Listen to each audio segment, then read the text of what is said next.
अस्सलाम वालेकुम नाज़रीन, हेलो हेल्थ पाकिस्तान के प्लेटफॉर्म से मैं आपका मेज़बान मुशर्रफ यासीन। नाज़रीन, आज की इस वीडियो में हम जिस टॉपिक से मुतल्लिक़ गुफ्तगू करेंगे, जो एक तरीक़ा इलाज आपको बताने जा रहे हैं, वो फ़िज़ियोथेरापी है। फ़िज़ियोथेरापी होती क्या है, किन किन तकालीफ़ में ये काबिल इस्तेमाल है, किन किन तकालीफ़ में आपको ये रिलीफ फ़राहम कर सकती है, इससे मुतल्लिक़ आज गुफ्तगू करेंगे। अपने मेहमान से मुतल्लिक़ आपको तारुफ़ करवा दूँ। उनका डॉक्टर मोहम्मद इशफाक साहब हमारे साथ मौजूद होंगे, फ़िज़ियोथेरापिस्ट हैं। जो डॉक्टर साहब, पहले तो ये बताइएगा, फ़िज़ियोथेरापी होती क्या चीज़ है? फिजियोथेरेपी जो है बेसिकली ये एक विदाउट मेडिसिन का हम ट्रीटमेंट कह सकते हैं। इसमें किसी किस्म का मेडिसिन नहीं देते, इसमें सिर्फ और सिर्फ जो है फिज़िकल ट्रीटमेंट देते हैं। ठीक है। फिज़िकल ट्रीटमेंट एक डॉक्टर जो होता है, जो फिज़िकल थेरेपी का डॉक्टर और फिजियोथेरेपी का डॉक्टर होता है, वो अपने हैंड्स ऑन टेक्निक से विद मूवमेंट आप कह सकते हैं, उनके जो स्किल्स होते हैं वो सिर्फ आप ये कह सकते हैं कि अपने हाथों से ही वो एक ट्रीटमेंट कराते हैं। ठीक है। इसमें मुख्तलिफ़ किस्म के ट्रीटमेंट प्रोटोकॉल्स होती हैं, मुख्तलिफ़ किस्म के तरीक़ाकार होते हैं। फिर वो एक एक्सपर्ट थेरेपिस्ट जो होता है वो अपने पेशेंट को कंडीशन के मुताबिक जो है वो ट्रीटमेंट प्रोटोकॉल फराहम करता है। ठीक है। इसमें हम मल्टीपल जो हमारा ऐसे भी कंडीशंस है कि जो न्यूरो रिलेटेड है, जो मस्कुलर रिलेटेड है, ये सारे हम ट्रीट करते हैं। इसमें बच्चों के भी पैर आते हैं, सेरेब्रल पाल्सी हो गई, इस तरह से किसी भी स्पाइन के रिलेटेड, आपके बैक बोन के रिलेटेड, आपके मस्कुलर जितने भी स्टिफनेस या किसी भी किस्म के डिस्क के रिलेटेड जो प्रॉब्लम हो सकती है। इसी तरह से ओल्ड एज में जो हमारे बुज़ुर्गों को घरों में आजकल, क्योंकि आजकल तो यंग भी हमारे कोई फ़िज़िकल एक्टिविटी उस तरह से नहीं है। ठीक है। तो हमारे बुज़ुर्गों में भी जो है, ओल्ड एज पेशेंट में भी स्टेनोसिस हो गया, इस तरह से डिस्क बल्ज के, शियाटिका के, लकवा के, इस तरह की सारी जो कंडीशंस है ये एक फिजियोथेरेपिस्ट ट्रीट करता है। ठीक है। आपने जिस तरह से अभी बताया कि विदाउट मेडिसन आप फिज़िकल ट्रीटमेंट इस तरह से करते हैं विद योर हैंड्स, तो ये विदाउट मेडिसन कैसे कैसे पॉसिबिलिटीज़ की होती है, किस तरह से ये किया जाता है ट्रीटमेंट सर आपका? अच्छा, सबसे पहले जो है, अगर विदाउट मेडिसिन का मैंने कहा, तो अगर एक कंडीशन है, फॉर एग्जांपल कोई गर्दन के दर्द के साथ आता है किसी फिजियोथेरेपिस्ट के पास, तो सबसे पहले तो है वो फिज़िकल असेसमेंट करेगा। फिज़िकल असेसमेंट करेगा और वो डायग्नोज एक चीज़ सामने लेकर आएगा कि अच्छा ये किस वजह से ये पेन हो रहा है। ठीक है। ठीक है। सबसे पहले अगर पेन किलर कोई लेता है तो सिर्फ वो उस कॉज को ख़त्म नहीं करता, वो सिर्फ पेन को ट्रीट करता है, वो सिर्फ उस दर्द को ट्रीट करता है, कॉज को ट्रीट नहीं करता। एक फिजियोथेरेपिस्ट जो है वो प्रॉपर असेसमेंट करके वो ये पता लगाने की कोशिश करता है कि ये किस वजह से है। आया ये किसी मसल टाइटनेस की वजह से है, ये किसी स्टिफनेस की वजह से है, स्पाज्म की वजह से है, ये कोई नर्व रेडिकुलोपैथी जिसको हम कहते हैं, कोई नर्व रिलेटेड कोई पेन है, कोई शियाटिका जिस तरह हम नर्व रिलेटेड एक पेन सारी हमारे जो है लोग जानते भी है। तो वो पहले देख के, अच्छा अगर एक मसल जो है वो स्टिफ हुआ है तो अब उसको रिलीज़ करने के बगैर अगर कोई मसल रिलैक्सेंट भी करता है, अगर कोई मेडिसिन लेता है पेन किलर, तो वो आर्जी तौर पर सिर्फ पेन ख़त्म हो जाता है, लेकिन वो मसल रिलैक्स नहीं होता। जब तक एक मसल को आप रिलैक्स नहीं करते, अपने प्रॉपर लेंथ में नहीं लेकर आते, तो वो मसल अपनी जो प्रॉपर ड्यूटी है वो नहीं वो रोल प्ले कर रही होती है। ठीक है। तो अब एक रीजन पे फॉर एग्जांपल मसल टाइटनेस आ गई है, हम सॉफ्ट टिश्यू वर्क करके रिलीज़ करके वो मसल फाइबर रिलीज़ करके प्रॉपर अपने लेंथ में लेकर आते हैं। जब वो अपने लेंथ में आ जाते हैं तो उसके बाद वो अपनी ड्यूटी सही परफॉर्म कर सकते हैं। इसी तरह से अगर कोई मसल वीक है तो उसको हम स्ट्रेंथनिंग एक्सरसाइजेज देते हैं, उस एक्सरसाइजेज के थ्रू मसल को स्ट्रेंथन करते हैं। जब वो मसल स्ट्रेंथन हो जाएंगे तो ऑब्वियसली उस ऑर्गन, उस रीजन को, जिस रीजन पे पेन है वहाँ पे सारे वो सेगमेंट्स को वो सही से होल्ड कर सकेगा और वहाँ पे कोई और एक्स्ट्रा यूज़ की वजह से या इस तरह यूज़ की वजह से कोई एक्स्ट्रा बर्डन नहीं पड़ेगा, कोई पेन क्रिएट नहीं होगा। इस तरह से अगर कोई रेडिकुलोपैथी, कोई नर्व रिलेटेड पेन है, तो हम ऐसे एक्सरसाइजेस करवाते हैं कि वहाँ पे स्पेस क्रिएट हो। जो नर्व ने ब्लॉकेज लेके आया है, जो डिस्क फॉर एग्जांपल बाहर की तरफ आया और उसने नर्व को ब्लॉक किया हुआ है, तो ऐसे एक्सरसाइजेस हमारे ऐसे प्रोटोकॉल्स होते हैं जो वहाँ पे स्पेस क्रिएट करके जो फोरामेना नैरोइंग हुई है, ठीक है, वहाँ रिलीज करके और पेन को, पेशेंट को जो है हम रिलीफ रिलीफ देते हैं। मेडिसिन वगैरह की ज़रूरत पेश आती है पेशेंट को इन फिजियोथेरापी? जी, मेडिसिन हम कुछ ऐसे कंडीशंस होते हैं जो हम खुद पेशेंट को फिर कहते हैं कि आप न्यूरो सर्जन के पास जाएं या न्यूरो फिजिशियन के के पास जाएं ताकि वो प्रॉपर रिकमेंड कर सके।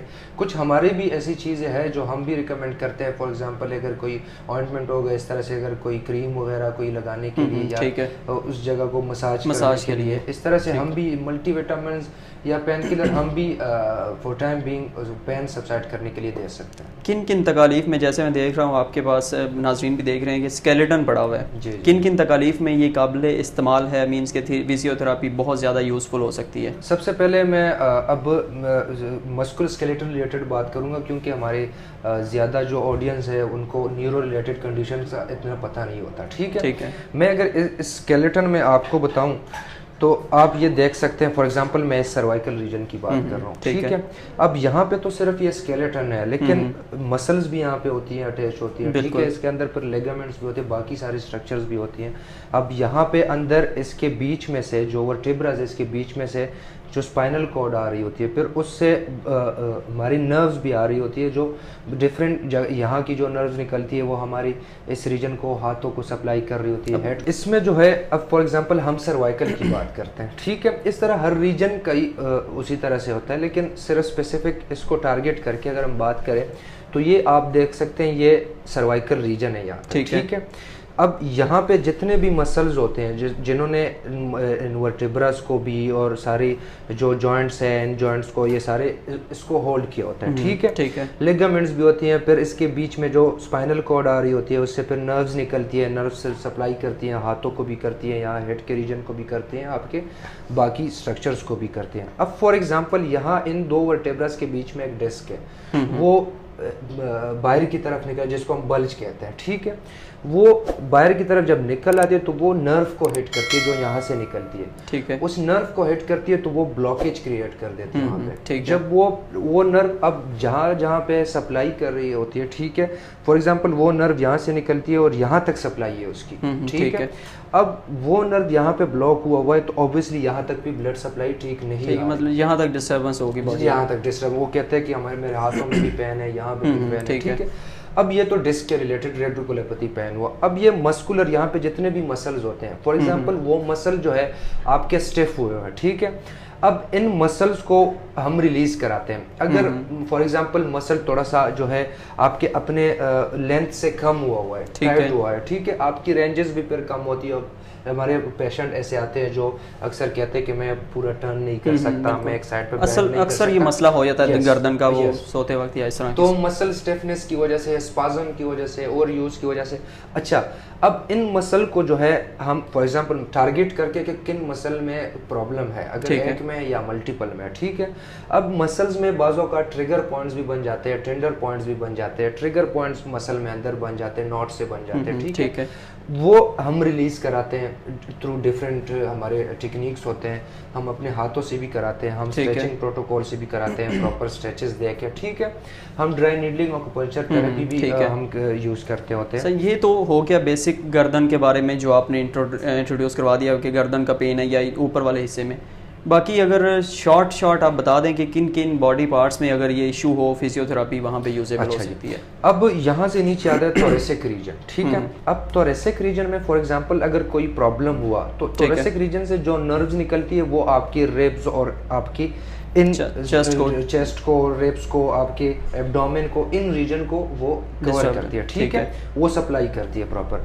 अगर यहाँ पे किसी किस्म का प्रॉब्लम है, कोई नर्व ब्लॉकेज है, फॉर एग्जांपल कोई किसी किस्म का वर्टेब्रल स्टिफनेस है या कोई भी ऐसी शिकायत है, किसी को नमनेस या किसी इस तरह, वो क्या करता है, आपको यहाँ पे आपके चेस्ट को, आपके चेस्ट के रीजन में आपके जो है बाजों का ब्रीथिंग का भी बहुत मसला होता है। बहुत ज़्यादा T4 सिंड्रोम है, उसमें जो है ब्रीथिंग का भी बहुत मसला होता है। ऐसे पेशेंट्स हमने देखे जो 10-10 साल उस प्रॉब्लम के लिए लोगों के पास जा रहे थे, लेकिन उनका कोई हल नहीं निकल आता। ठीक है।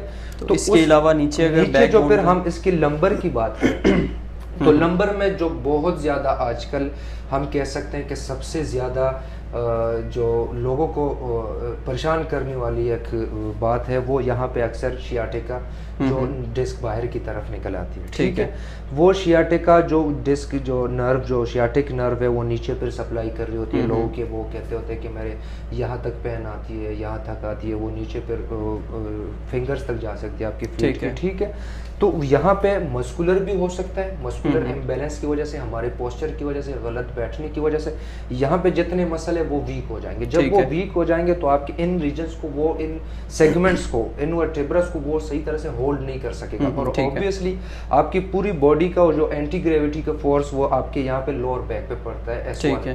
तो अगर यहाँ पे स्ट्रेंथनिंग नहीं है, अगर मसल स्ट्रेंथन नहीं है, अगर सारे सेगमेंट्स मोबाइल नहीं है, सही तरह से मूवमेंट नहीं कर रहे, अगर हर सेगमेंट अपना अपना लोड नहीं ले पा रहे होते, तो क्या होता है कि यहाँ पे आपके बैक में मल्टीपल आपके वो एबनॉर्मलिटीज निकल। ठीक है, बहुत ज़बरदस्त डॉक्टर साहब, आपने ज़बरदस्त किस्म का एक्सप्लेन कर दिया। नाजरीन, आपने डॉक्टर साहब की एक्सप्लेनेशन देखी है, इन्होंने जो फिजियोथेरापी से मुतल्लिक मुकम्मल एक व्यू आपको पेश कर दिया, स्केलेटन भी साथ पड़ा हुआ, आपने देखा है कि जिस तरह से उन्होंने बता दिया है।